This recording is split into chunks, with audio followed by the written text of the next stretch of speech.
नमस्कार. श्री स्वामी समर्थ. श्रावण महिना म्हटलं की आपल्या डोळ्यांसमोर येतात ते महादेव, बेलपत्र आणि शिवलिंगावरचा जलाभिषेक.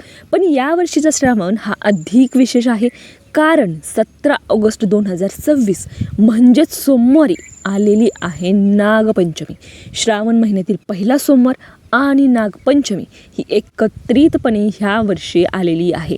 आता यावर्षी महादेवांची उपासना कशी करायची, नागदेवतेचं पूजन कसं करायचं आणि शिवमूठ कोणती व्हायची, तसेच महादेवांची पूजा आधी करायची की नागदेवतेची, तर सर्व काही आपण पाहणार आहोत डिटेलमध्ये याच व्हिडिओमध्ये. चला तर मग चालू करू. आता पंचांग पद्धतीनुसार 13 ऑगस्टपासून श्रावण सुरू झाला. 17 ऑगस्ट 2026 सोमवार हा श्रावणातील पहिला सोमवार आहे. या दिवशी शुक्ल पंचमी म्हणजेच नागपंचमी देखील आहे.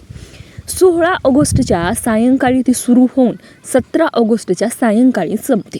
त्यामुळे उदयतिथीनुसार नागपंचमी ही 17 ऑगस्टलाच साजरी केली जाणार आहे. तर सकाळी सुरुवात कशी करायची, तर लवकर उठून स्नान करायचं आहे, स्वच्छ कपडे घालायचे आहेत, देवघर स्वच्छ करून प्रथम दिवा तुम्हाला लावून घ्यायचा आहे, गणपती बाप्पांचं स्मरण करायचं आहे, कुलदेवतेचं स्मरण करायचं आहे आणि प्रथम तुम्हाला महादेवांची पूजा सुरू करायची आहे. पूजेसाठी कोणतं साहित्य लागणार आहे, पाणी लागणार आहे, पंचामृत तुम्हाला तयार करायचं आहे ह्या दिवशी, कारण पंचामृताचा अभिषेक आपल्याला महापिंडीवरती, शिवपिंडीवरती करायचा असतो. तर हे सर्व यातील थोडं जरी साहित्य नसेल तर घाबरू नका, मनोभावे महादेवांची पूजा करा. महादेव हे भोळे आहेत, आपल्या केलेल्या साध्या सोप्या पूजेला ते नक्कीच भावतील. तर काय करायचं आहे, महादेवांना जलाभिषेक प्रथम करून घ्यायचा आहे. पिंडीवरती 3 वेळा तुम्हाला पाणी ओतायचं आहे.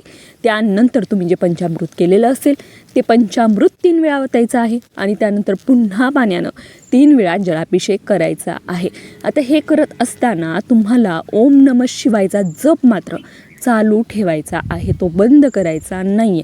त्यानंतर तुम्हाला शिवपिंडीवरती बेलपत्र हे अर्पण करायचं आहे. आता बेलपत्र अर्पण करताना चुका करायच्या नाही आहेत. बेलपत्र हे तुटलेलं नसावं, किडलेलं नसावं, ते स्वच्छ असावं.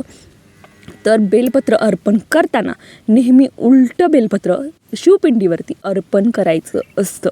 पहिल्या सोमवारी शिवमूठ कोणती असणार आहे, तर श्रावण सोमवारच्या परंपरेत शिवमूठ अर्पण करण्याची पद्धत ही अनेक घरांमध्ये सर्रास आढळते. पहिल्या सोमवारसाठी तांदळाची शिवमूठ असणार आहे. शिवमुठीच्या पदार्थामध्ये प्रदेश आणि कुटुंबाच्या परंपरेनुसार फरक आढळतो, परंतु ह्या पहिल्या सोमवारला अर्पण करायचं आहे ते म्हणजे तुम्हाला तांदूळ. आता महादेवाची पूजा झाल्यानंतर नागदेवतेचं पूजन तुम्ही करू शकता. नागपंचमीला तुम्ही वारुळाला जाऊन तिथे प्रत्यक्षपणे व्यवस्थित फुले, अक्षता, दुर्वा, लाह्या ह्या सर्व वस्तू व्यवस्थितपणे घेऊन जाऊन वारुळाची पूजा तुम्हाला या दिवशी करायची आहे. परंपरेनुसार दूध, साखर, लाह्या, खीर हे नैवेद्य दाखवले जातात, परंतु प्रत्येक घराची परंपरा ही वेगळी असू शकते. तुम्ही त्यानुसार ते करू शकता. तर नागपंचमीचा मंत्र कोणता असणार आहे, पूजा करताना साधा सोपा मंत्र असणार आहे, ओम अननाग्नी नागदेवताभ्यो नमः. तर हा मंत्र म्हणत फुले आणि अक्षता तुम्हाला अर्पण करायच्या आहेत. आता त्यानंतर तुम्ही ओम नमः शिवायचा जप देखील वारुळाजवळ करू शकता.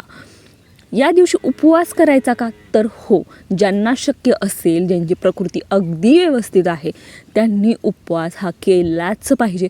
परंतु आरोग्याच्या जर काही तक्रारी असतील तर तुम्ही उपवास न करता महादेवांची मनोभावे पूजा केली तरीही ती फळाला येते. महिलांनी काय करायचं आहे, महिलांसाठी विशेष दिवस असणार आहे हा. देवघर स्वच्छ करून बाकी सर्व पूजातले आटपून तुम्हाला तुमच्या कुटुंबाच्या सुखसमृद्धीसाठी प्रार्थना करायची आहे. विवाहित महिला पतीच्या आरोग्यासाठी आणि कुटुंबाच्या सुखासाठी प्रार्थना करू शकतात. अविवाहित महिला, अविवाहित मुली देखील या दिवशी महादेवांची पूजा करू शकतात. तुमच्या मनोभावे केलेली पूजा ही महादेवांना पोहोचते. तर अशा पद्धतीने व्यवस्थितपणे तुम्ही पूजा अर्पण करायची आहे. संततीसाठी देखील नागपंचमीचं विशेष महत्त्व आहे. लोकपरंपरेत नागपंचमीला संतान सुख आणि कौटुंबिक सुखासाठी प्रार्थना करण्यासाठीही मानलं जातं. काही धार्मिक परंपरामध्ये नागदेवतेचे पूजन हे दाम्पत्य सुख आणि संततीसाठी शुभ मानलं जातं. त्यामुळे ज्यांना मूलबाळ नाही अशांनी देखील नागदेवतेची पूजा मनोभावे केली तर ती नक्कीच फळाला येते.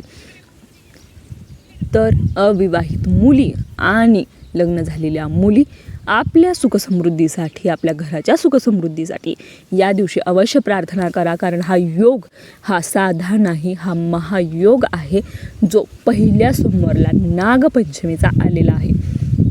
या व्हिडिओमधून तुम्हाला सविस्तर माहिती सांगण्याचा प्रयत्न केलेला आहे.